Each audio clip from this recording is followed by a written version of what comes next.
بالله من شرور أنفسنا ومن سيئات أعمالنا من يهده الله فلا مضل له ومن يضلله فلا هادي له ونشهد أن لا إله إلا الله وحده لا شريك له ونشهد أن محمدا عبده ورسوله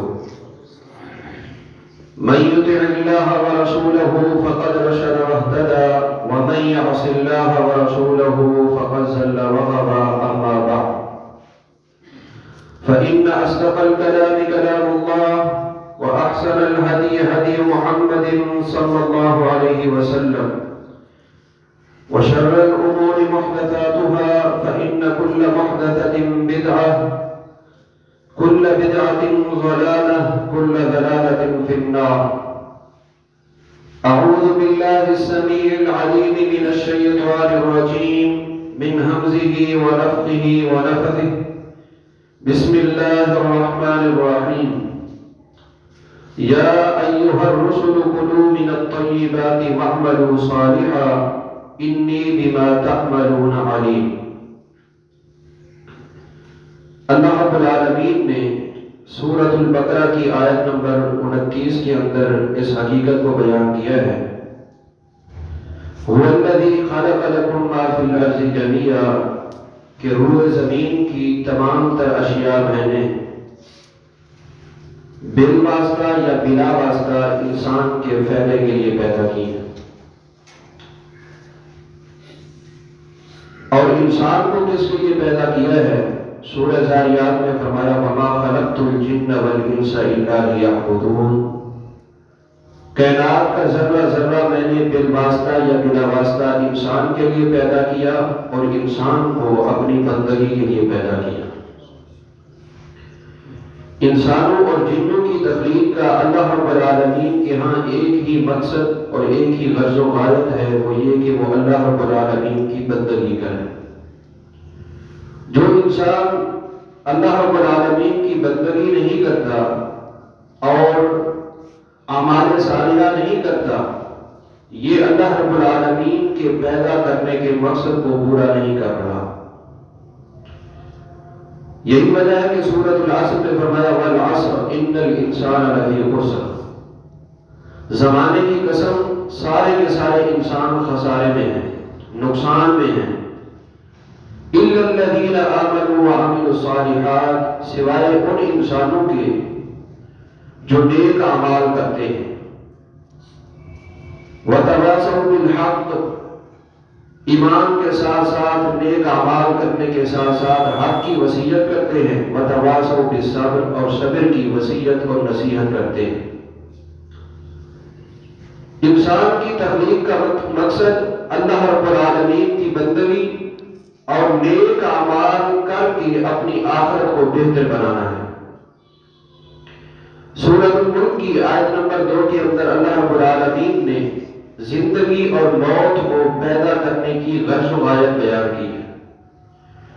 فرمایا الذی خلق الموت والحیات لیبلوکم، میں نے زندگی کو اور موت کو اس لیے پیدا کیا ہے تاکہ اپنی مخلوق کو آزماؤں، امتحان لوں، جانچ اور پڑتال کروں. کس چیز کی؟ ایکم احسن عملا، انسانوں میں سے سب سے زیادہ اچھے عمل کرنے والا کون ہے. قابل غور بات یہ ہے کہ اللہ رب العالمین نے یہاں پر یہ نہیں فرمایا ایکم اکثر عملا کہ میں یہ دیکھنا چاہتا ہوں انسانوں میں سے سب سے زیادہ عمل کون کرتا ہے، اور نہ ہی یہ فرمایا ایکم اجمل عملا کہ میں یہ دیکھنا چاہتا ہوں انسانوں میں سے کون لوگوں کے نزدیک خوبصورت عمل کرنا چاہتا ہے. اس لیے کہ جو چیز انسان کی آنکھ میں خوبصورت ہو، جس کو وہ نیکی سمجھے، ضروری نہیں کہ وہ نیکی ہو. نیکی بننے کے لیے، عمل صالح بننے کے لیے اور اللہ رب العالمین کی بارگاہ میں قبولیت کے لیے ضروری ہے کہ قرآن و حدیث کے اندر اس کا ثبوت موجود ہو، قرآن و حدیث کے اندر اس کا تصور موجود ہو. لہذا فرمایا ایکم احسن عملا، زندگی اور موت کو پیدا کرنے کا مقصد یہ ہے کہ میں یہ دیکھوں سب سے اچھے عمل کون کرتا ہے. کوئی بھی عمل اس وقت تک نیکی نہیں بن سکتا اور نہ ہی وہ رب العالمین کی بارگاہ میں قبول ہو سکتا ہے، اور نہ ہی اس کو سب سے اچھا اور احسن عمل کہہ سکتے ہیں جب تک کہ اس کے اندر 4 شرائط نہ پائی جائیں۔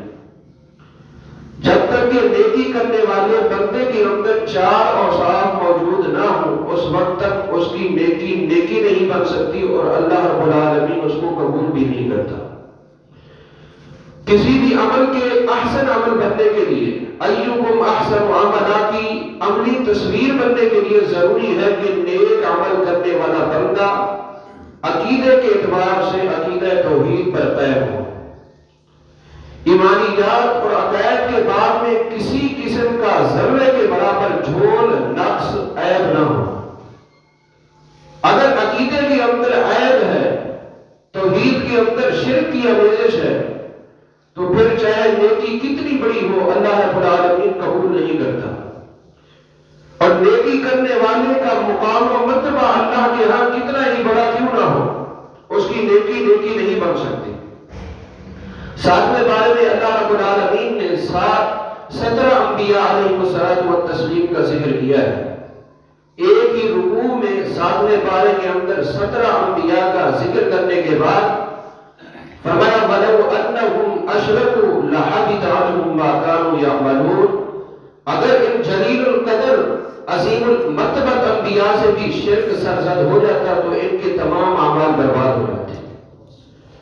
حتیٰ کہ سورہ زمر کے اندر اللہ رب العالمین نے فرمایا لَئِنْ أَشْرَكْتَ لَيَحْبَطَنَّ عَمَلُكَ، اے محمد صلی اللہ علیہ وسلم اگر آپ سے بھی شرک سرزد ہو گیا اور شرک آپ سے واقع ہو گیا تو یقین کر لیں لَيَحْبَطَنَّ عَمَلُكَ، اللہ آپ کے اعمال بھی برباد کر دے گا۔ حضرات قابل غور بات یہ ہے کہ انبیاء علیہ الصلوۃ والتسلیم سے اور بالخصوص امام الانبیاء اکرم الانبیاء محمد رسول اللہ صلی اللہ علیہ وسلم سے شرک کا سرزد ہو جانا ناممکن ہے۔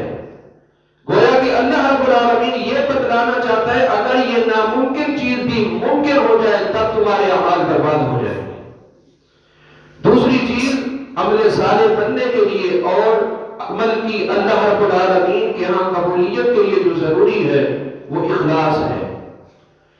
اگر عمل کرنے والے کے دل و دماغ کے اندر ریاکاری ہے، نام و نمود، شہرت اور دکھلانے کا ارادہ ہے، نیکی کتنی بڑی کیوں نہ ہو اللہ رب العالمین اس نیکی کو قبول نہیں کرتا۔ صحیح مسلم کی حدیث ہے، بڑی مشہور حدیث ہے، ہم نے 20 مرتبہ پڑھی اور سنی ہے۔ قیامت والے دن سب سے پہلے جہنم کو جن لوگوں کے ساتھ بھڑکایا جائے گا وہ 3 بندے ہوں گے۔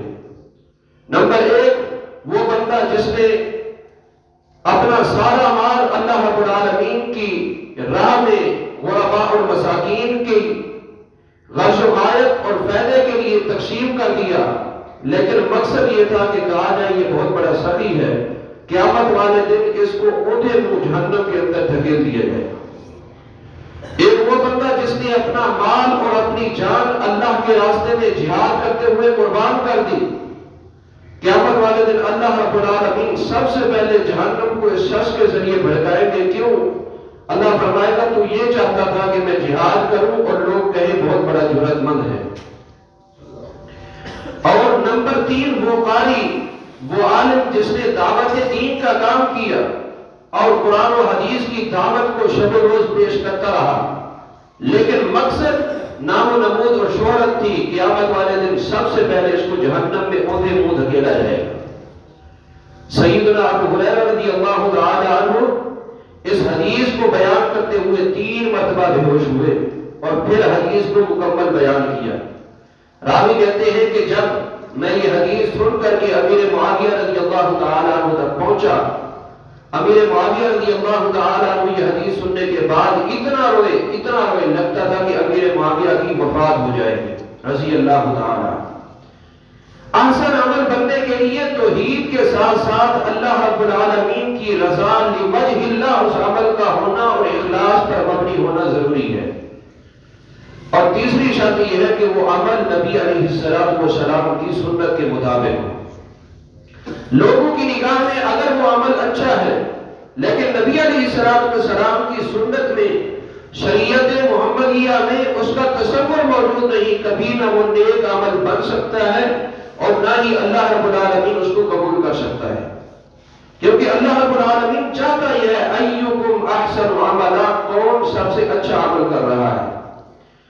سورہ محمد میں اللہ فرماتا ہے یا ایھا الذین آمنوا اطیعوا اللہ واطیعوا الرسول ولا تبطلوا اعمالکم، اے ایمان والو اپنی زندگی کے تمام تر معاملات اور عبادات میں اللہ اور اس کے رسول کی اطاعت کرو، ولا تبطلوا اعمالکم، اگر تم نے اللہ اور اس کے رسول کی اطاعت نہ کی تو تمہارے اعمال برباد ہو جائیں گے۔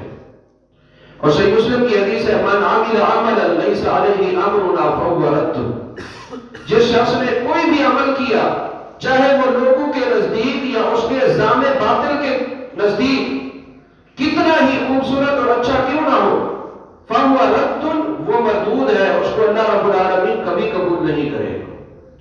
چوتھی اور آخری شرط احسن عمل بننے کے لیے اور اللہ رب العالمین کے ہاں نیکی کی قبولیت کے لیے جو ہے وہ یہ ہے کہ نیکی کرنے والے بندے کی جو معیشت ہے وہ رزق حلال ہو۔ اگر حرام ہے تو پھر کبھی اللہ رب العالمین اس کی نیکی کو قبول نہیں کرے۔ صحیح مسلم کی حدیث ہے اللہ رب العالمین کہ پیغمبر صلی اللہ علیہ وسلم فرماتے ہیں ان اللہ طیب، اللہ رب العالمین پاک باز ہے، ولا يقبل من العمل الا طیبا، جس طرح اللہ رب العالمین پاک ہے اسی طرح اللہ رب العالمین عمل بھی وہی قبول کرتا ہے جس عمل کا کرنے والا بندہ حلال کھانے والا ہو، پاک کھانے والا ہو۔ سامعین محترم، اگر بندہ مال اللہ کے راستے میں خرچ کر دے اور بہت بڑی نیکیاں کرے، اس کے پاس توحید بھی ہے، اخلاص بھی ہے، نبی علیہ السلام کی سنت بھی ہے، لیکن اگر رزق حلال نہیں ہے تو اس کی نیکی قبول نہیں ہوگی۔ صحیح مسلم میں حدیث آتی ہے نبی علیہ السلام نے فرمایا لا يقبل اللہ صلاۃ بغیر طہور، تمہیں معلوم ہے کہ نماز کے لیے وضو شرط ہے، جس بندے کا وضو نہیں وہ نماز اللہ رب العالمین قبول نہیں کرتا۔ اسی طرح فرمایا ولا يقبل اللہ صدقۃ من غلول، اسی طرح قیامت کا حرام کا مال کمایا ہوا ہو، جس طرح وضو کے بغیر نماز قبول نہیں، اسی طرح حلال کے بغیر اللہ رب العالمین کی ہاں نیکی اور صدقہ قبول نہیں ہے۔ آپ یوں سمجھیں کہ اگر رزق حلال نہیں ہے تو پھر چاہے بندہ بڑے سے بڑا صدقہ کر دے اللہ رب العالمین قبول نہیں کرتا۔ اگر رزق حلال ہے تو پھر اللہ رب العالمین چھوٹے سا صدقہ بھی اللہ رب العالمین بہت بڑا کر کے قبول کر لیتا ہے۔ نبی علیہ السلام کی عمر 35 سال ہے، بیت اللہ کی عمارت خستہ حال ہو چکی اور سیلاب آیا، مزید وہ گرنے کے قریب تھی۔ سرادین قریش نے مشورہ کیا کہ بیت اللہ کو نئے سرے سے تعمیر کرنا چاہیے، یہ عمارت گرا دی جائے اور پھر خوبصورت طریقے سے دوبارہ عمارت بنا دی جائے۔ اعلان ہوا پورے جزیرہ عرب کے اندر کہ سارے لوگ اپنا اپنا مال جمع کرے، اللہ کا گھر بنانا ہے۔ ان اول بیت وضع للناس للذی ببکۃ مبارک وہدی للعالمین، جو روئے زمین پر اللہ کا سب سے پہلا گھر ہے، جس کے اندر ایک نماز 1,00,000 نماز کی حیثیت رکھتی ہے، اور جو تمام جہانوں کے لیے ہدایت کا اور رشد و ہدایت کا سرچشمہ ہے، اس کی تعمیر کرنی ہے۔ سارے کے سارے قریشی اور جزیرہ عرب کے رہنے والے لوگوں نے پیسہ جمع کیا، لیکن شرط یہ تھی کہ جو صدقہ خیرات جمع ہو رہا ہے اس کے اندر حرام بھی نہ ہو اور حرام کے شبہ والی چیز بھی نہ ہو۔ جب وہ لوگ جو اونٹوں کے مالک تھے، جن کے پاس سینکڑوں کی تعداد میں گھوڑے ہوا کرتے تھے، انہوں نے حلال کو جمع کیا تو حلال جو جمع ہوا پورے جزیرہ عرب میں سے وہ اتنا نہ ہو سکا کہ بیت اللہ کو انہی بنیادوں کے اوپر مکمل تعمیر کیا جا سکے۔ پھر کیا ہوا؟ فیصلہ یہ ہوا کہ ایک حصہ رہنے دیں، اس رزق حلال سے جتنا بیت اللہ کی تعمیر ہو سکتی ہے کر دی جائے اور باقی جگہ کو چھوڑ دیا جائے اور اسے باؤنڈری لگا کر کے بیت اللہ کے حصے کا نشان لگا دیا جائے۔ حالات اس وقت ایسے کر دیا گیا۔ اس کے بعد خاص طور پر نبی علیہ السلام کے دور نبوت میں اور سیدنا ابو بکر و عمر عثمان و علی رضی اللہ عنہم اجمعین کے دور خلافت میں ایسا مال تو آیا جس میں حرام بھی نہیں تھا، حرام کا شبہ بھی نہیں تھا، لیکن اللہ رب العالمین نے ابراہیم علیہ السلام کی بنیادوں پر بیت اللہ کو نہیں بنوایا۔ وجہ کیا ہے؟ میں نے تو جہاں تک مفسرین اور شارحین کو پڑھا ہے اور غور کیا ہے، وجوہات صرف دو نظر آتی ہیں۔ حالانکہ اللہ رب العالمین قادر ہے، جو بنیادیں تھیں انہی بنیادوں کے اوپر دوبارہ رزق حلال سے اللہ رب العالمین بیت اللہ کو تعمیر کروا سکتا تھا، لیکن نہیں کروایا۔ آپ میں سے جن بھائیوں نے دیکھا ہے، آپ دیکھتے ہیں کہ بیت اللہ کی ایک جانب یو کی شکل میں باؤنڈری لگی ہوئی ہے۔ اس کو حدیث میں ہجر بھی کہتے ہیں، حتیم بھی کہتے ہیں، لیکن اللہ رب العالمین نے ابراہیم علیہ السلام کی بنیادوں پر بیت اللہ کو نہیں بنوایا۔ کیوں نہیں بنوایا؟ اس لیے کہ قیامت کی دیواروں تک لوگ حج اور عمرہ کرنے آئیں گے، پوچھیں گے یہ کیا چیز ہے، بتایا جائے گا بیت اللہ کا حصہ ہے۔ پوچھیں گے پھر اس کو بیت اللہ میں داخل کیوں نہیں کیا گیا، بیت اللہ کی عمارت انہی بنیادوں پر کیوں نہیں بنائی گئی؟ پھر بتایا جائے گا کہ جب بیت اللہ کو صنادید قریش نے بنایا تھا، اس وقت صرف رزق حلال اتنا تھا کہ صرف اس چھوٹا سا کمرہ بن سکے اور یہ جگہ باقی رہ گئی تھی۔ یہ لوگوں کو جب بتایا جائے گا قیامت تک رزق حلال کی اہمیت اجاگر ہوتی رہے گی۔ اور دوسری حکمت جو سمجھ آتی ہے وہ یہ ہے کہ یعلم ما بین ایدیہم وما خلفہم، اللہ کو کائنات کی سیاق کا بھی علم ہے، سماعت کا بھی علم ہے۔ اللہ کو معلوم تھا کہ ابھی تو ہر شخص بیت اللہ میں داخل ہو سکتا ہے، لیکن ایک وقت ایسے آنے والا ہے جب ملکوں کے بادشاہوں کے لیے صرف بیت اللہ کا دروازہ کھولا جائے گا، اور رؤساء کے لیے، صنادید کے لیے، بڑے بڑے لوگوں کے لیے بیت اللہ کا دروازہ کھولا جائے گا، لیکن ہر مسلمان مومن کے دل میں تڑپ ہوگی کہ میں بھی بیت اللہ کے اندر داخل ہو سکوں۔ یوں وہ حتیم کے اندر داخل ہو کر کے اپنی دلی خواہش کو پورا کر لیا کرے گا۔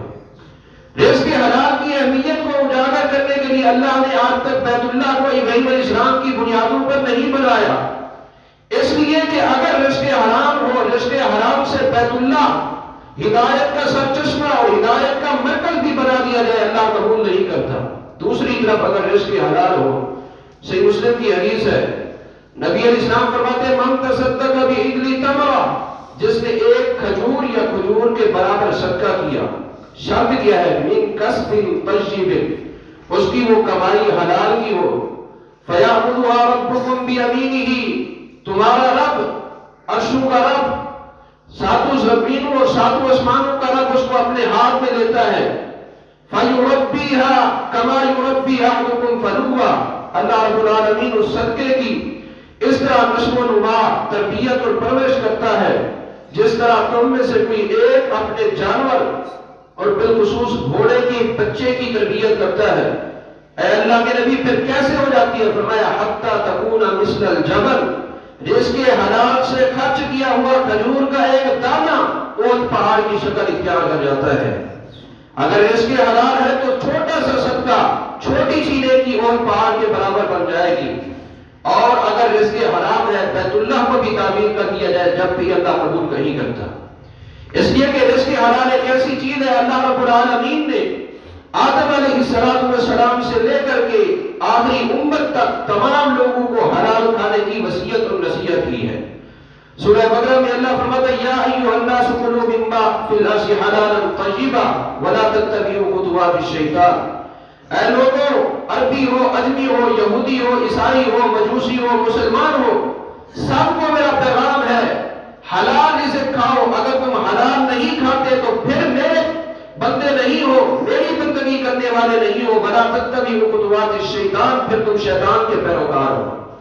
اگر رزق حلال تمہاری معیشت کے اندر نہیں ہے پھر تم میری عبادت نہیں کر رہے۔ اور پھر خاص طور پر اللہ تعالیٰ نے مومنین کو مخاطب کر کے فرمایا کہ اے میرے بندو جنہوں نے میرے اوپر ایمان لے آئے، اگر تم کما حق ہو میرے اوپر ایمان رکھتے ہو تو شرط یہ ہے یا ایھا الذین آمنوا کلوا من طیبات ما رزقناکم، اے ایمان والو پاکیزہ رزق کھاؤ، واشکروا للہ، میری نعمتوں کا شکر تب ادا کر سکو گے جب تمہارا رزق پاکیزہ ہوگا، تمہاری معیشت کے معاملات پاکیزہ ہوں گے، واشکروا للہ، میرا شکر تب ادا کرو گے ان کنتم ایاہ تعبدون، اور تمہاری عبادت بھی اسی وقت قبول ہوگی۔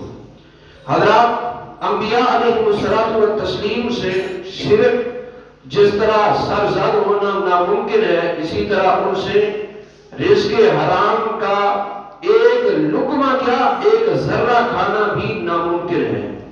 لیکن اللہ تعالیٰ نے سورہ مومنون کے اندر انبیاء کو اپنے برگزیدہ جلیل القدر اور عظیم المرتبہ رسولوں کو مخاطب کر کے کیا فرمایا؟ یا ایھا الرسل کلوا من الطیبات واعملوا صالحا، اے رسولوں میں تمہیں مخاطب کر کے کہہ رہا ہوں کہ پاکیزہ رزق کھاؤ، واعملوا صالحا، اور نیک عمل کرو۔ انبیاء علیہ السلام تو پاکیزہ کھاتے تھے، ان کو پھر اللہ نے پاکیزہ کا کیوں حکم دیا ہے؟ در حقیقت اللہ رب العالمین ہمیں جھنجھوڑنا چاہتا ہے۔ اے میرے بندوں، جب انبیاء علیہ السلام کے پاکیزہ کھانے کے باوجود میں ان کو پاکیزہ کھانے کا حکم دے رہا ہوں، تو تمہارے لیے رزق حلال کی کیا حیثیت اور اہمیت ہوگی؟ وَعَمَلُوا صَالِحًا، انبیاء کے اعمال صالحہ تب قبول ہوں گے جب وہ پاکیزہ رزق کھائیں گے، تو تمہارے اعمال صالحہ بغیر پاکیزہ رزق کے کیسے قبول ہو سکتے ہیں؟ انی بما تعملون علیم، میں تمہارے ظاہری اور باطنی تمام اعمال کو جاننے والا ہوں۔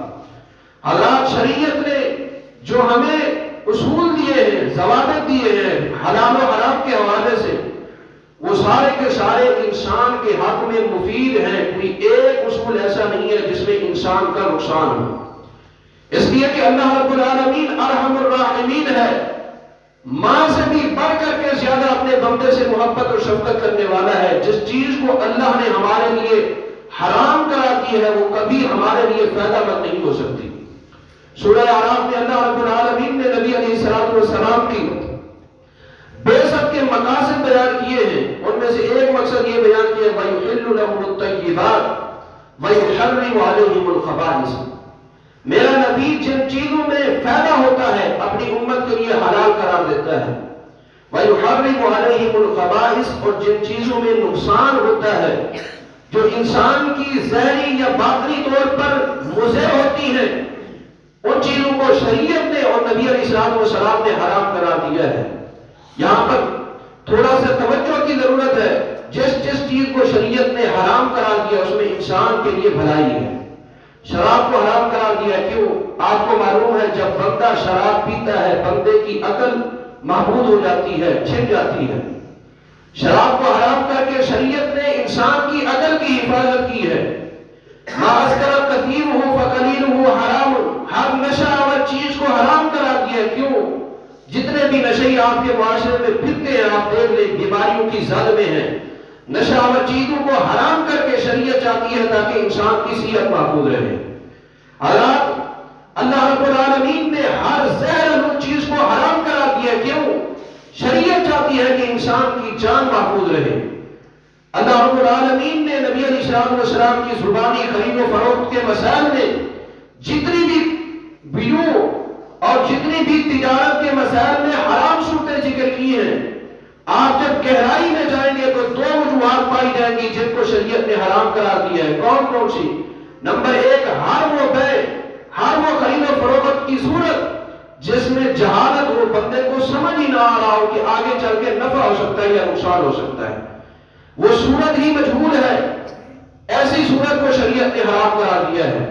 اور دوسری وہ چیز جس کے اندر دوسرے تو فریقین میں سے دو خرید و فروخت کرنے والوں میں سے ایک کے اوپر زیادتی ہو رہی ہے، ظلم ہو رہا ہے، ایک کو کسی مختلف پراپیگنڈے کے ذریعے نقصان پہنچایا جا رہا ہے، شریعت نے اس کو حرام قرار دیا۔ کیوں؟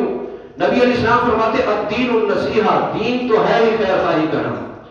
ہر وہ صورت جس میں انسان کے مال کی نقصان ہوا جاتا ہے اس کو شریعت نے حرام قرار دیا، کیوں؟ شریعت یہ چاہتی ہے تاکہ انسان کا مال بھی محفوظ رہے۔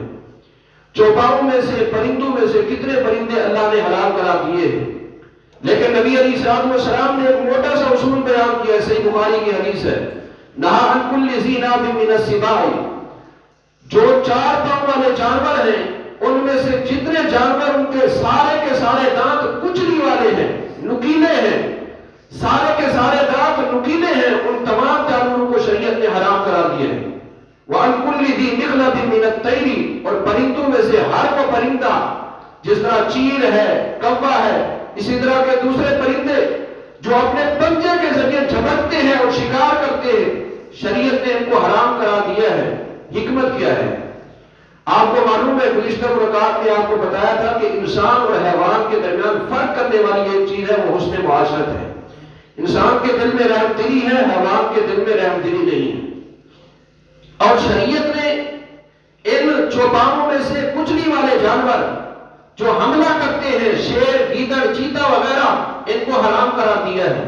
اور پرندوں میں سے جو پنجے کے ذریعے شکار کرتے ہیں، ان کو حرام کرا دیا۔ کیوں؟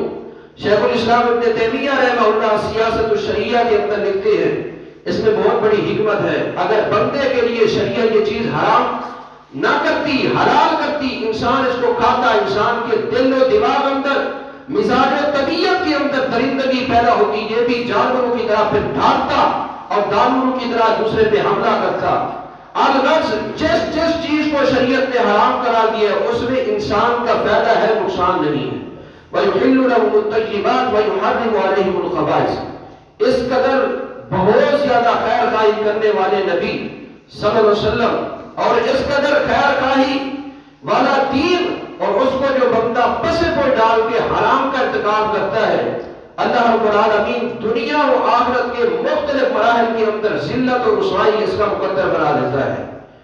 جو بندہ اپنی معیشت کو پاک نہیں کرتا، حلت و حرمت کا خیال نہیں کرتا، سب سے پہلی ذلت جو اس کے اوپر مسلط ہوتی ہے وہ یہ ہے کہ عبادت کے ساتھ ساتھ اللہ رب العالمین مصائب و آلام میں مبتلا ہونے کے وقت اس کی دعا کو قبول بھی نہیں کرتا۔ صحیح مسلم میں ایک طویل حدیث آتی ہے، نبی علیہ السلام نے فرمایا، ایک بندہ لمبا سفر کر کے جاتا ہے، سفر کر کے جا رہا ہے، تھکاوٹ ہے، کتنی تھکاوٹ ہے، اشعث اغبرا، طویل سفر کر کے بیت اللہ میں پہنچتا ہے، سفر اتنا لمبا کر کے آیا کہ اس کے جسم کے اوپر گرد و غبار چھا چکی ہے، جسم کے بال پراگندہ ہو چکے ہیں، یہ اللہ کے سامنے ہاتھ اٹھاتا ہے، یا ربی یا ربی، اے اللہ میری دعا قبول کر، میری دعا قبول کر۔ حضرات کھڑا کہاں ہے؟ کبھی غور کیا ہے؟ یہ اس جگہ پہ کھڑا ہے۔ سب سے پہلی چیز تو یہ ہے کہ یہ مسافر ہے، اور احادیث بتلاتی ہے کہ مسافر کی دعا اللہ تعالیٰ رد نہیں کرتا۔ دوسری چیز یہ ہے کہ یہ حالت احرام میں ہے، محرم کی دعا کو اللہ ضرور قبول کرتا ہے۔ تیسری چیز یہ ہے کہ یہ حرم مکی میں ہے، بیت اللہ کے اندر کھڑا ہے، جہاں ایک نیکی 1,00,000 کی حیثیت رکھتی ہے، اور یہ ایسی جگہ پہ کھڑا ہے جہاں پہ زمزم کا کنواں ہے، اور ابن ماجہ کی روایت ہے، ماء زمزم لما شرب له، زمزم کا پانی جس نیت سے پیو اللہ رب العالمین وہ نیت پوری کر دیتا ہے۔ پیاسا پیے پیاس ختم، بھوکا پیے بھوک ختم، پریشان حال پیے پریشانی ختم، تنگ دست پیے تنگ دست ختم، تنگ دستی ختم۔ جس نیت سے پیو گے اللہ رب العالمین نے اس کے اندر ایسی قوت و تاثیر رکھی ہے کہ اللہ رب العالمین آپ کی وہ غرض و غایت ضرور پوری کر دے گا۔ اتنے سارے مسائل کے باوجود اللہ رب العالمین اس کی دعا کو قبول نہیں کرتا۔ کیوں نہیں کرتا؟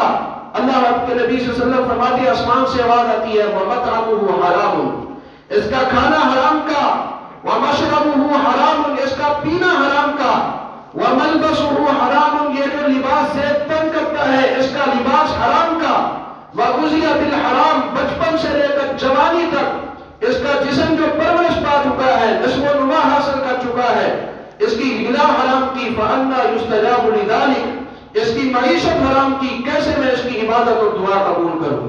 جس کے رزق کے اندر حرام شامل ہے، معیشت کے معاملات میں وہ حلت و حرمت کا خیال نہیں کرتا، اس کی دعا قبول نہیں ہوتی۔ اس کے برعکس سید الصحابہ میں نبی وقاص رضی اللہ تعالیٰ عنہ نبی علیہ السلام سے پوچھتے ہیں، سید الجامع کی روایت ہے، یہ نبی علیہ السلام کے صحابی بھی ہیں اور عشرہ مبشرہ میں سے ہیں، کہتے ہیں اللہ کے نبی صلی اللہ علیہ وسلم، دلنی علی عمل اذا عملتہ کنت مستجاب الدعوات، ایسا عمل بتلائیں، ایسی خوبی بتائیں جب میں اپنے اندر پیدا کر لوں اللہ رب العالمین میری دعا فوراً قبول کرے۔ نبی علیہ السلام نے کیا فرمایا؟ فرمایا اطب مطعمک، احساس اپنے معیشت کے معاملات کو پاک کر لو، حلال کر لو، تکن مستجاب الدعوات، اللہ رب العالمین آپ کو ایسی عزت دے گا جب تم ہاتھ اٹھاؤ گے، ابھی دعا کر کے تمہارے ہاتھ واپس نہیں آئیں گے، اللہ رب العالمین تمہاری دعا پہلے قبول کر لے گا۔ اس بندے کی دعا تب قبول ہوگی کہ جب اس کی معیشت حلال کی ہو۔ دوسری چیز یہ ہے کہ ایسے بندے کی پراپرٹی، جائیداد، مال کتنا ہی زیادہ کیوں نہ ہو جائے، برکت اللہ رب العالمین اس سے کھینچ لیتا ہے۔ بہت زیادہ مال ہونے کے باوجود جس کی معیشت حلال کی نہیں ہے، یہ حیران و پریشان اور ششدر رہتا ہے اور ہر وقت وقتہ حیرت میں رہتا ہے کہ کیا ہو گیا، میرے پاس اتنا مال ہے لیکن سکون نہیں ہے، راحت نہیں ہے، طمانینت اور قرار نہیں ہے۔ وجہ کیا ہے کہ رزق حلال نہیں ہے۔ نبی علیہ السلام پر اللہ نے قرآن نازل کیا، سورہ بقرہ ہے، اللہ فرماتا ہے یمحق اللہ الربا، سود اور اسی طرح رشوت اور کسی بھی حرام کے ذریعے سے کمایا ہوا مال، یمحق کا معنی ہوتا ہے مٹا دینا۔ اس کے بعد جب جائیدادیں جمع ہو جاتی ہیں، اللہ رب العالمین اس سے برکت کو مٹا دیتا ہے۔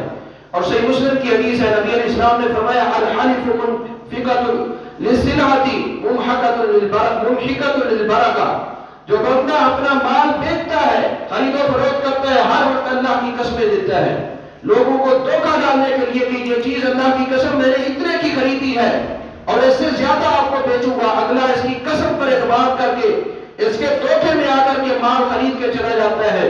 نبی علیہ السلام نے فرمایا منفقۃ للسلعہ، ٹھیک ہے اس کا جو مال ہے، اس کے مال کا جو ساز و سامان ہے، اس ساز و سامان کی قیمت تو بڑھ چکی ہے، لیکن ممحقۃ للبرکہ، اللہ نے اس کے مال کی برکت کو اٹھا لیا ہے۔ برکت کبھی بھی نہیں بڑھتی۔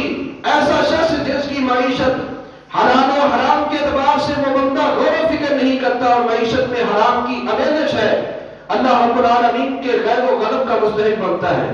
صحیح بخاری کی حدیث ہے، نبی علیہ السلام فرماتے ہیں من حلف علی یمین صبر، جو بندہ جھوٹی قسمیں کھا کر کے لوگوں کو دھوکہ دے کر کے فریب دے کر کے مال کماتا ہے، یقتطع بہا مال امرئ مسلم وہو فیہا فاجر، اس کو معلوم بھی ہے کہ میں اس کو دھوکہ دے رہا ہوں، اللہ کے نبی فرماتے ہیں لقی اللہ، یہ بندہ اللہ سے ملے گا، وہو علیہ غضبان، اور اللہ رب العالمین اس پر غصے میں ہوگا۔ ان الذين يشترون بعهد الله وايمانهم ثمنا قليلا اولئك لا خلاق لهم في الاخره، سورہ بقرہ میں اللہ فرماتا ہے جو اللہ کی قسمیں دے کر کے، اللہ کا نام ذکر کر کے لوگوں کو دھوکہ دیتے ہیں اور مال کو بٹورتے ہیں، سب سے پہلی بات تو یہ ہے کہ ان کی آخرت برباد ہو چکی ہے۔ دوسری بات یہ ہے کہ اللہ رب العالمین ان سے کلام بھی نہیں کرے گا، ولا ينظر اليهم يوم القيامه، قیامت والے دن اللہ رب العالمین اس شخص سے نظر رحمت سے نہیں دیکھے گا، ولا یزکیہم، اور ان کو گناہوں سے پاک کر کے جنت کا داخلہ بھی نہیں دے گا، ولہم عذاب علیم، اللہ نے ان کے لیے دردناک عذاب تیار کر رکھا ہے۔ حضرات، اللہ کے غضب و غضب کا مستحق بن جاتا ہے۔ عذاب قبر ہوتا ہے اس شخص کو جس نے اپنی معیشت کو حلال نہیں کیا، معیشت کے معاملات میں غور و فکر نہیں کیا۔ جامع ترمذی کی حدیث ہے اور مختلف کتب احادیث میں آتی ہے، نبی علیہ السلام حنین کی جنگ سے فارغ ہوئے، ایک بندے کی لاش جو کلمہ گو تھا نبی علیہ السلام کے سامنے پیش کی گئی تھی، مسلمانوں کی طرف سے جہاد کرتے ہوئے شہید ہوا تھا۔ نبی علیہ السلام کے صحابہ تبصرہ اور تجزیہ کرتے ہوئے فرماتے ہیں یہ تو جنت کی چڑیوں میں سے ایک چڑیا ہے۔ نبی علیہ السلام نے کیا فرمایا؟ فرمایا جب ہم جنگ خیبر کے اندر تھے، مال غنیمت جمع ہوا تھا، اس شخص نے مال غنیمت کو تقسیم ہونے سے پہلے ایک چادر اٹھا لی تھی، ابھی مجھے جبریل آ کر کے بتا کے گیا ہے ان الشملۃ التي اخذها يوم خیبر قبل ان تصيبها المغانم لتشتعل عليه نارا، وہ چادر جو اس نے خیبر کے دن مال غنیمت تقسیم ہونے سے پہلے اٹھا لی تھی، اللہ رب العالمین کی طرف سے اس کو سزا یہ دی جا رہی ہے کہ وہی چادر بھرلا کر کے اس کے اوپر جہنم کی آگ بنائی جا رہی ہے۔ آج ہمارے ملک کے اندر چھوٹا سا عہدہ کسی کو مل جائے، ملکی اور قومی معیشت کو اسی طرح کھاتا ہے جس طرح باپ دادا کی وراثت ہے۔ اس بندے نے جہاد کے اندر شرکت بھی کی تھی، حصہ بھی بنتا تھا، لیکن غلطی کیا ہوئی ہے کہ تقسیم کرنے سے پہلے اٹھا لی ہے۔ اللہ رب العالمین اس کو یہ سزا دے رہا ہے جو نبی علیہ السلام کا صحابی ہے۔ آج کیا ہو رہا ہے؟ معیشت کے معاملات میں بندہ کسی قسم کی نہ فکر ہے نہ کچھ۔ اللہ کے نبی صلی اللہ علیہ وسلم پر اللہ نے قرآن نازل کیا، سورہ آل عمران ہے، اللہ فرماتے ہیں جو بندہ حلال و حرام کا خیال نہیں کرتا اور غریبوں کے مالوں کو مختلف طریقوں سے ہڑپ کر لیتا ہے، اللہ کا قرآن کہتے ہیں ان الذین یأکلون اموال الیتامی ظلما انما یأکلون فی بطونہم نارا، یہ یتیموں، مسکینوں، غریبوں اور غریب لوگوں کا، فقراء کا مال کھانے والے یہ دنیا میں عیش و عشرت کر رہے ہیں، حقیقت یہ ہے انما یأکل، یہ اپنے ان الذین یأکلون اموال الیتامی ظلما، یہ اپنے مالوں کو کھانے کے ساتھ ساتھ عیش و عشرت نہیں کر رہے، یہ اپنے پیٹوں کے اندر جہنم کی آگ کو بھر رہے ہیں۔ وَسَيَصْلَوْنَ سَعِيرًا، قیامت والے دن دہکتی ہوئی آگ میں داخل ہوں گے۔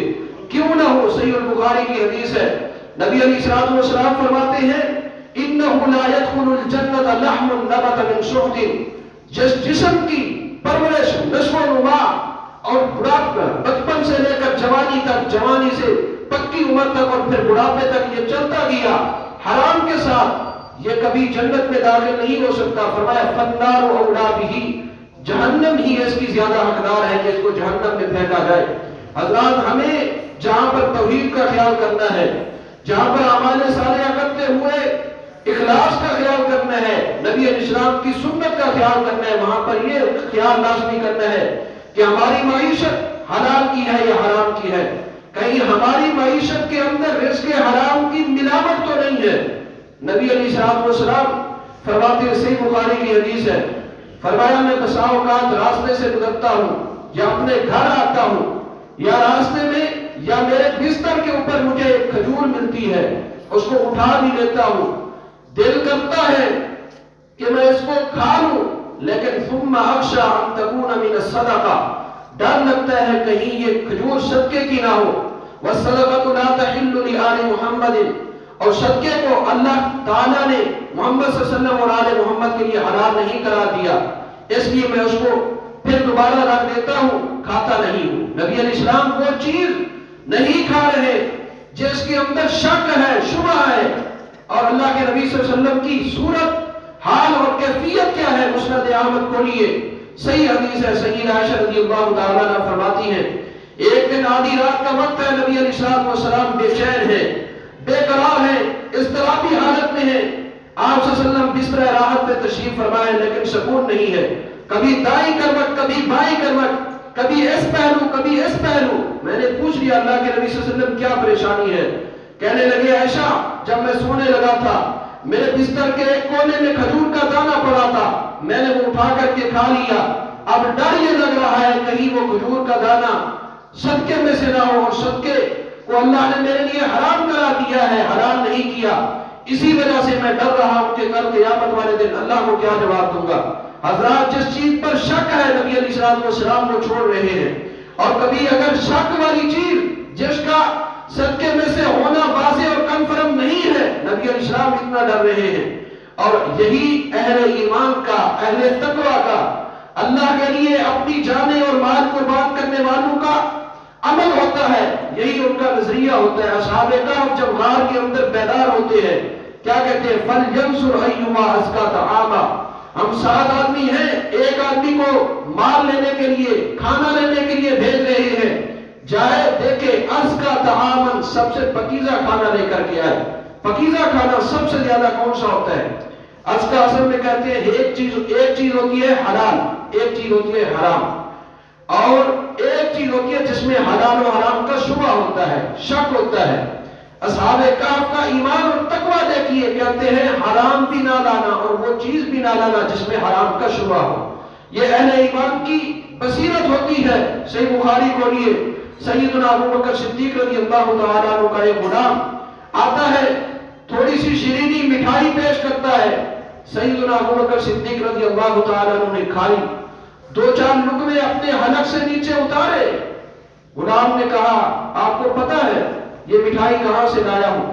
کہنے لگے نہیں مجھے تو پتا نہیں ہے۔ کہنے لگا میں نے دور جاہلیت کے اندر کہانت کی تھی، نجومیت کی تھی، فال نامہ نکالا تھا کسی آدمی کا اس کا ہاتھ دیکھ کر کے، اور مجھے کہانت آتی بھی نہیں تھی، میں نے تکا لگایا تھا، اٹکل پچو کیا تھا، کیا سرائیے کی تھی، لیکن وہ کیا سرائیے تکا میرا اٹکل پچو کامیاب ہو گیا، اس کا کام ہو گیا، آج اس نے آ کر کے مجھے مٹھائی دی ہے، میں نے آپ کو دی ہے۔ حضرات، انفال ناموں والوں کے ذریعے لوگوں کے ایمان کو حملہ کیا جاتا ہے، لوگوں کا ایمان کا بیڑا غرق کر دیا جاتا ہے اپنے آپ کو بچائیے. یہ کسی قسم کی شریعت کے اندر جائز نہیں ہے. جامع ترمذی کی حدیث ہے من اتی عرافا او کاہنا فسالہ عن شیء فصدقہ بما یقول لم تقبل له صلاۃ 40 یوما. جو بندہ کسی فالنامے والے کے پاس جا کے اپنا فالنامہ نکلواتا ہے یا ہاتھ دکھا کر کے اپنی قسمت معلوم کرنا چاہتا ہے, اللہ رب العالمین 40 دن اس کی نماز بھی قبول نہیں کرتا. یہ اتنا بڑا گناہ ہے, اتنا بڑا جرم ہے. سیدنا ابو بکر صدیق رضی اللہ تعالیٰ عنہ کے رونگٹے کھڑے ہو گئے. فَأَدْخَلَ أَبُو بَكْرٍ يَدَهُ فِي فِيهِ, اپنی انگلی کو حل کے اندر داخل کیا اور اس وقت تک حرکت دیتے رہے. بخاری شریف کی حدیث ہے. فَقَعَ كُلَّ شَيْءٍ فِي بَطْنِهِ, جب تک اپنے پیٹ کے اندر جانے والی مٹھائی کو باہر نہیں نکالا. اور پھر فرمانے لگے وَاللَّهِ لَوْ لَمْ تَخْرُجْ, بخاری کھولیے, اللہ کی قسم اگر اس مٹھائی کو نکالتے نکالتے ابو بکر کی جان چلی جاتی, اس وقت تک اپنی انگلی کی حرکت کو نہ چھوڑتا جب تک اس مٹھائی کو نہ نکال لیتا. یہ ہے حلال و حرام کے حوالے سے فکر. نبی علیہ السلام نے سیدنا حسن بن علی رضی اللہ تعالیٰ عنہ کو دیکھا. 5-6 سال کی عمر ہے حسن بن علی رضی اللہ تعالیٰ عنہ کی. صدقے کی کھجوروں کے ساتھ کھیل رہے تھے. یلعب بتمر الصدقہ, صدقے کی کھجوروں کی ڈھیری لگی ہوئی ہے. مسلم شریف کی حدیث ہے. حضرت حسن بن علی بچہ ہے, کھیل رہا ہے. فاخذ تمرۃ, ایک کھجور اٹھائی. فجعلها فی فیہ, وہ کھجور اپنے منہ کے اندر ڈال دی. کھجور ڈالنے کی دیر تھی, نبی علیہ السلام کی نظر رحمت پڑی.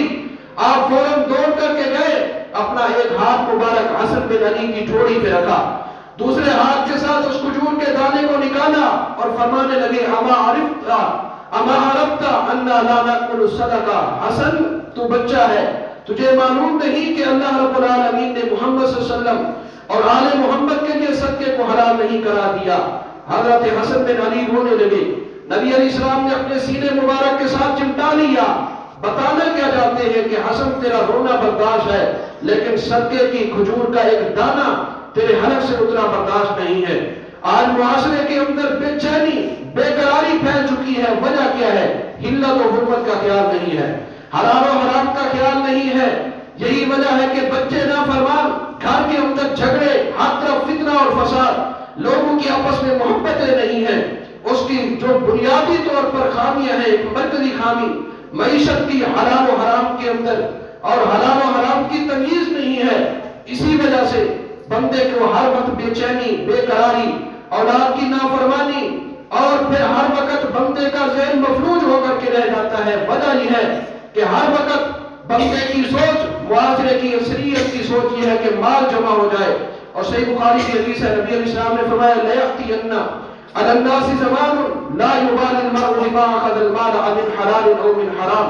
ایک وقت آنے والا ہے, لوگوں کی جو ہوس ہوگی, لوگوں کی جو حرص ہوگی, وہ یہ ہوگی کہ مال آئے امن حلال, چاہے حلال کا ہو, او من حرام, یا حرام کا ہو.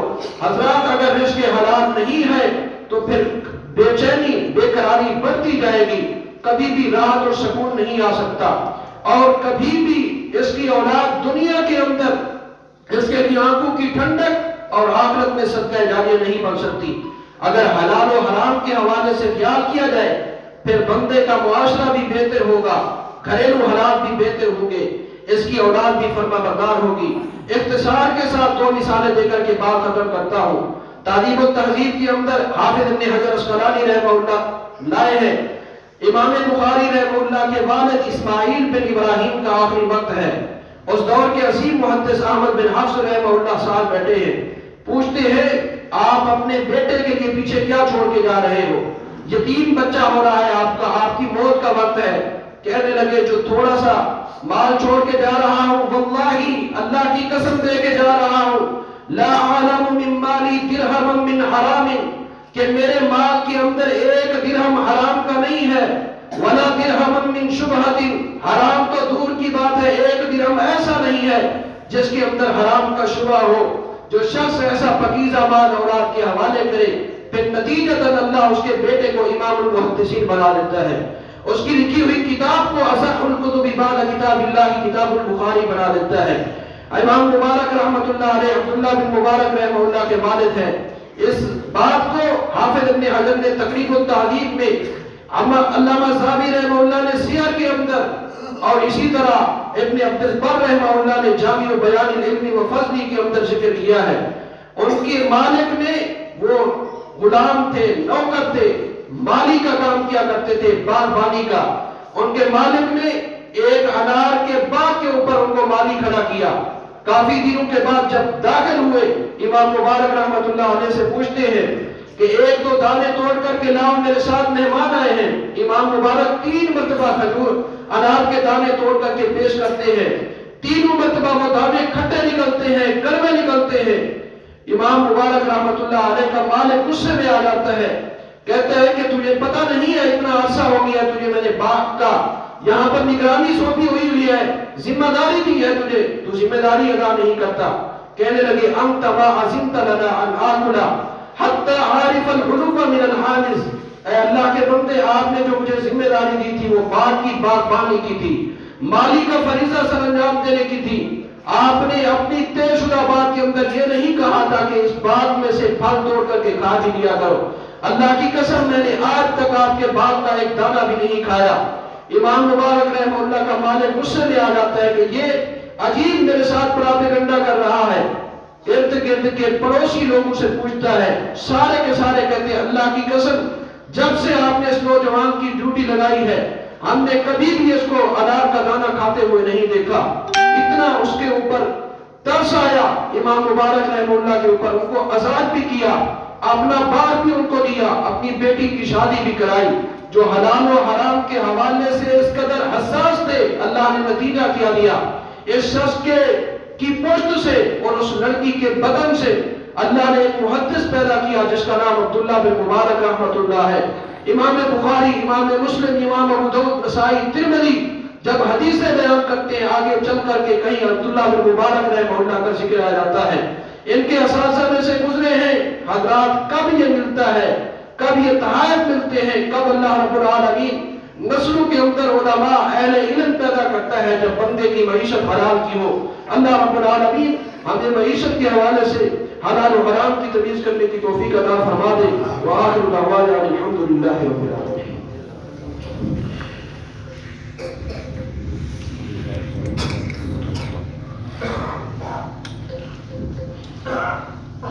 إن الحمد لله نحمده ونستعينه ونستغفره ونعوذ بالله من شرور أنفسنا ومن سيئات أعمالنا. من يهده الله فلا مضل له ومن يضلل فلا هادي له. ونشهد أن لا إله إلا الله وحده لا شريك له ونشهد أن محمدا عبده ورسوله. من يطع الله ورسوله فقد رشد واهتدى ومن يعص الله ورسوله فقد ضل وغوى. أما بعد. یہ ایک نماز جنازہ کے حوالے سے اعلان ہے.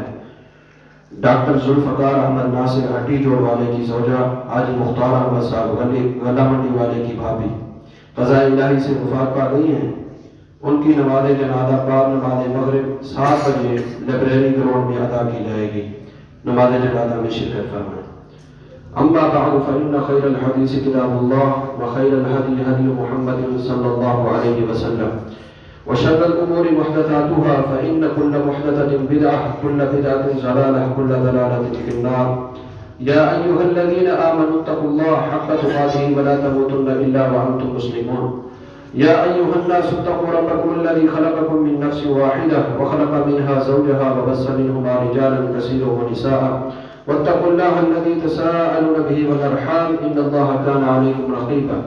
يا أيها الذين آمنوا اتقوا الله وقولوا قولا سديدا